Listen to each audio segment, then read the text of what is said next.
Ikiwa leo ni tarehe 30 mwezi Oktoba mwaka 2023, tunaarifiwa ya kwamba ambaye ni mfalme wa nchi ya Uingereza King Charles II atakuwa akitua nchini Kenya leo pamoja na mkewe Camilla, na watakuwa wakipokelewa nimesema King Charles II ila ni King Charles III pamoja na mkewe Camilla watakuwa kitua nchini Kenya na watakuwa kipokelewa na Rais wa Jamhuri ya Kenya William Ruto pamoja na mama taifa wa Jamhuri ya Kenya Mama Rachel Ruto, ikiwemo pia atakuwa pale ni naibu rais Rigathi Gachagua.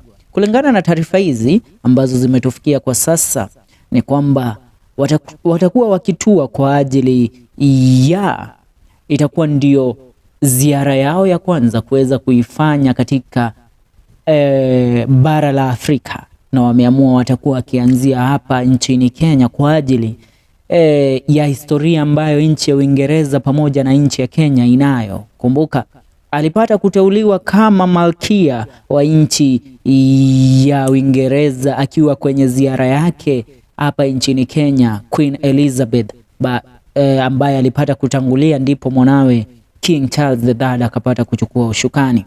Mkiniruhusu nitapata kutumia lugha ya King'enge kwa hili. King Charles III and Queen Camilla are expected to land in Kenya on Monday evening today. In a statement that has been revealed by the royal family, they said that the King and Queen were on their way to the country. They are expected to be in Kenya for a 4-day visit from October 31st to November 3rd, 2023. The King and Queen are on their way to Kenya for a 4-day visit, which will take in the best of the country, from its young tech entrepreneurs and creatives to its best forest and coastline, the statement read. The visit is aimed at celebrating the warm relationship between the two countries and the strong and dynamic partnership they continue to forge.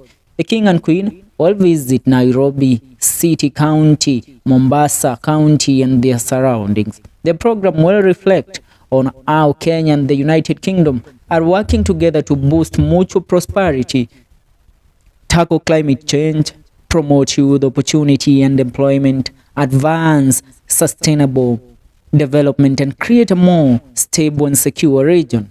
During the visit, the King and Queen will meet President William Ruto and the First Lady, as well as other members of the Kenyan government, the UN staff, the CEOs, faith leaders, young people, future leaders, and Kenyan Marines training with UK Royal Marines. The King will also attend an event to celebrate the life and work of the Nobel laureate and the late Professor Wangari Maathai, together with Wangari's daughter Wanjira Maathai.